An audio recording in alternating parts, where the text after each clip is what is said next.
Hi friends, मैं हूं आपका दोस्त सलामत अली खान और आपका स्वागत है आपके अपने यूट्यूब चैनल पर। आज इस वीडियो में हम डिस्कस करने जा रहे हैं प्रिंसिपल्स ऑफ टीचिंग इंग्लिश को। तो सबसे पहले हम देख लेते हैं एक लैंग्वेज क्या होती है। ध्यान रखिएगा, अपने आइडिया, थॉट्स, फीलिंग्स और मैसेजेस को एक्सप्रेस करने का मीडियम जो है वही लैंग्वेज कहलाता है। कहने का मतलब विचार और अभिव्यक्ति का जो माध्यम है वही भाषा यानी कि लैंग्वेज होता है। लैंग्वेज के प्राइमरी फंक्शन में 3 प्रकार के एस्पेक्ट्स आते हैं जो लैंग्वेज को पूरी तरीके से जस्टिफाई करते हैं कि आखिर एक लैंग्वेज क्या होती है। ध्यान रखिएगा, भाषा का मतलब कभी भी ध्वनि या आवाज करना ही नहीं है। ये नहीं है कि हम किसी के सामने बोलकर अपने विचारों को प्रकट कर रहे हैं तो ही वो भाषा है। इसके अंतर्गत थिंकिंग, सोचने की जो क्षमता होती है वो भी लैंग्वेज के फंक्शन के अंतर्गत ही आती है। इसके अलावा सेल्फ एक्सप्रेशन और कम्युनिकेशन से तात्पर्य जब हम किसी के साथ वार्तालाप करते हैं तो वो एक प्रकार का कम्युनिकेशन होता है जो लैंग्वेज का प्राइमरी फंक्शन है। इसके अलावा सेल्फ एक्सप्रेशन का मतलब है खुद को दूसरों के सामने प्रकट करना, हमारे विचारों को दूसरों के सामने प्रकट करना। जरूरी नहीं है कि हम अपने विचारों को प्रकट बोलकर ही करें, हो सकता है हम संकेतों के माध्यम से करें, लेकिन अगर हमारे अंदर भाषा का विकास नहीं हुआ है तो हम सेल्फ एक्सप्रेशन भी नहीं कर पाते। इसके अलावा थिंकिंग, सोचने के लिए भी लैंग्वेज की आवश्यकता होती है। अगर लैंग्वेज का विकास नहीं हुआ है तो आदमी सोच भी नहीं सकता है। इस चीज़ को ध्यान रखिएगा। लैंग्वेज एक सामाजिक प्रक्रिया है, एक सोशल एक्ट है। कहने का मतलब समाज के अंतर्गत लोगों के साथ व्यवहार करने के लिए लैंग्वेज का बहुत बड़ा रोल होता है। ये एक एडजस्टमेंट का माध्यम है जो दूसरे लोगों के साथ अपने व्यवहार को नियंत्रित करने के लिए काम में लिया जाता है। याद रखिएगा, लैंग्वेज की जो यूनिट होती है वो होती है वर्ड, और टीचिंग की जो यूनिट होती है वो होती है सेंटेंस। तो इन दोनों चीज़ों को भी आप ध्यान रखिएगा। कहने का मतलब भाषा का जो विकास होता है उसका जो बेसिक यूनिट जो है वो है शब्द सीख कर ही भाषा का विकास होता है। ये नहीं है कि हम सीधा वर्ण से भाषा सीख जाते हैं। लैंग्वेज लर्निंग और टीचिंग का जो मॉडर्न अप्रोच है वो पूरी तरीके से वैज्ञानिक है, साइंटिफिक है और जो विभिन्न साउंड लिंग्विस्टिक प्रिंसिपल्स पर डिपेंड है। प्रिंसिपल्स ऑफ टीचिंग के माध्यम से डिजायर्ड गोल जो है इंग्लिश को पढ़ाने का वो प्राप्त किया जा सकता है। रीड लेवल 2 2017 में प्रिंसिपल्स ऑफ लैंग्वेज टीचिंग के बेसिक कॉन्सेप्ट से रिलेटेड क्वेश्चन आया है कि प्रिंसिपल्स ऑफ लैंग्वेज टीचिंग जो है वो यहाँ पर किस चीज़ से कनेक्ट है। इसके माध्यम से क्या टीचिंग डिफिकल्ट हो सकती है? नहीं होती है। इससे टीचिंग जो है वो काफ़ी ईजी हो जाती है। इसका जो राइट आंसर होगा वो होगा desired goal of teaching language English can be achieve. तो इस चीज़ को आप ध्यान रखिएगा। तो इस प्रकार के सारे क्वेश्चंस को हम कवर करते आगे बढ़ेंगे। तो सबसे पहले हम डिस्कस करने जा रहे हैं प्रिंसिपल्स ऑफ मोटिवेशन, अभिप्रेरणा का सिद्धांत। ध्यान रखिएगा, लर्निंग के अंतर्गत मोटिवेशन का बहुत महत्वपूर्ण रोल होता है। बिना मोटिवेशन के लर्निंग जो है वो पॉसिबल ही नहीं है। इसीलिए मोटिवेशन को लर्निंग का सुपर हाईवे कहा गया है। मोटिवेशन जो है वो प्रथम चरण है सीखने का। ध्यान रखिएगा, ये एक इनिशियल फेज है। मोटिवेशन लैंग्वेज के अंतर्गत नए तथ्यों को सीखने का उत्साह पैदा करता है। मोटिवेशन जो है वो लर्नर की उस स्टेट और कंडीशन से रिलेटेड है जिसके अंतर्गत वो किसी चीज़ को करने के लिए प्रेरित होता है। कहने का मतलब मोटिवेशन के अंतर्गत जो है वो आवश्यकता या इच्छा जो है किसी कार्य को करने की वो छुपी रहती है।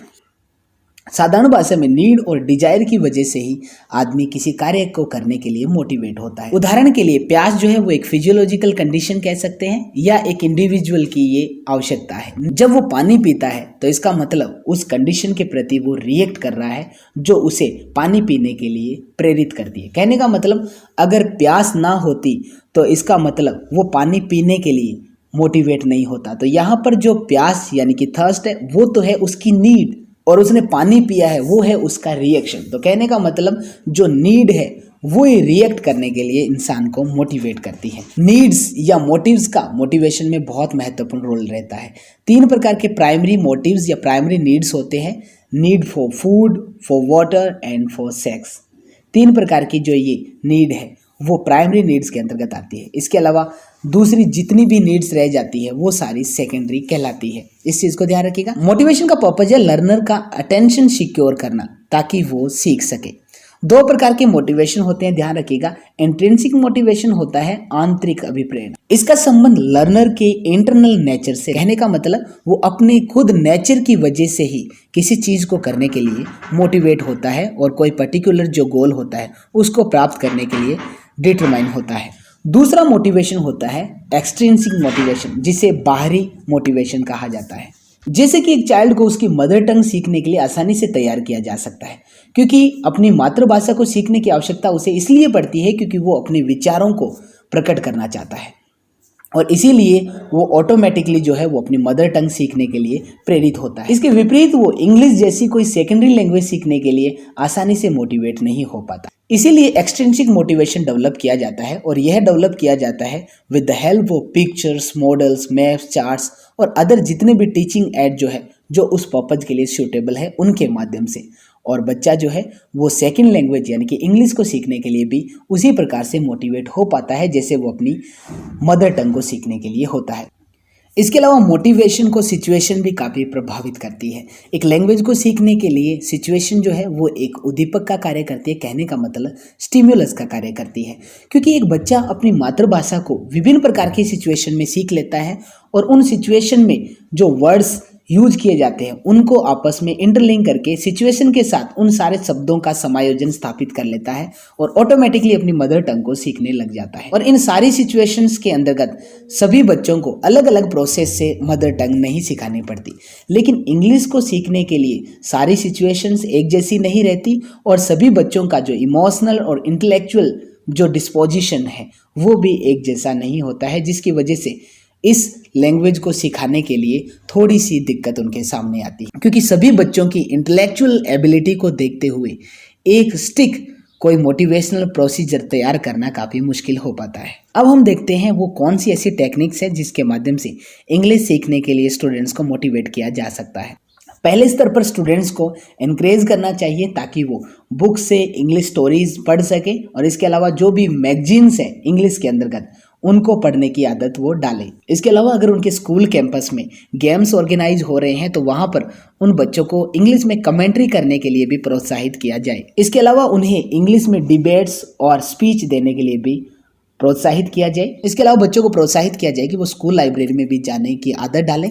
इसके लिए स्कूल लाइब्रेरी जो है वो अच्छे तरीके से व्यवस्थित होनी चाहिए और स्कूल ड्यूरेशन में वो ओपन रहनी चाहिए ताकि जिन भी स्टूडेंट्स का वैकेंट पीरियड हो वो वहाँ पर जाकर इंग्लिश से रिलेटेड चीज़ें पढ़ सके। इसके अलावा क्लासरूम के अंतर्गत टीचर को लैंग्वेज गेम्स भी ऑर्गेनाइज करने चाहिए, जिसके अंतर्गत वर्ड बिल्डिंग गेम हो और सेंटेंस बिल्डिंग गेम हो। इसके लिए क्लास को कई ग्रुप्स में बांट दिया जाए और उनका कंपटीशन करवाया जाए, जिसके अंतर्गत एक वर्ड दे दिया जाए और उससे पूरा सेंटेंस बनाया जाए, तो ये हो जाता है सेंटेंस बिल्डिंग गेम। और अगर कोई एक लेटर दे दिया जाए और उस पर दूसरे विद्यार्थी को पूरा एक वर्ड बोलना हो तो ये वर्ड बिल्डिंग गेम हो जाता है। तो ऐसे में बच्चों की मेंटल एबिलिटी है वो भी इंग्लिश में सोचने से बढ़ती है। जैसे कि स्टोरी बुक्स जो है वो एजुकेटेड पर्सन की बेस्ट कंपेनियंस होती है, इसलिए टीचर को अपनी क्लास के अंतर्गत बच्चों को इंग्लिश में स्टोरीज सुनानी चाहिए। याद रखिएगा, टीचर को क्लास में सारे दिन जोक्स नहीं सुनाने चाहिए और ना ही उसे क्लास के अंतर्गत बुक का यूज करना चाहिए। उसे जो लेसन प्लान है उसी को फॉलो करना चाहिए। अब हम देखते हैं कि पिछले एग्जाम्स में किस प्रकार के क्वेश्चंस पूछे गए हैं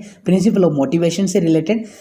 पहला क्वेश्चन है, which one of the following is not an important principle of language teaching. इनमें से लैंग्वेज टीचिंग का कौन सा इंपॉर्टेंट प्रिंसिपल नहीं है। Option A, the student should learn a language by doing it. ये ऑप्शन सही है कि स्टूडेंट्स को जो एक लैंग्वेज सीखनी चाहिए वो खुद अभ्यास के द्वारा सीखनी चाहिए।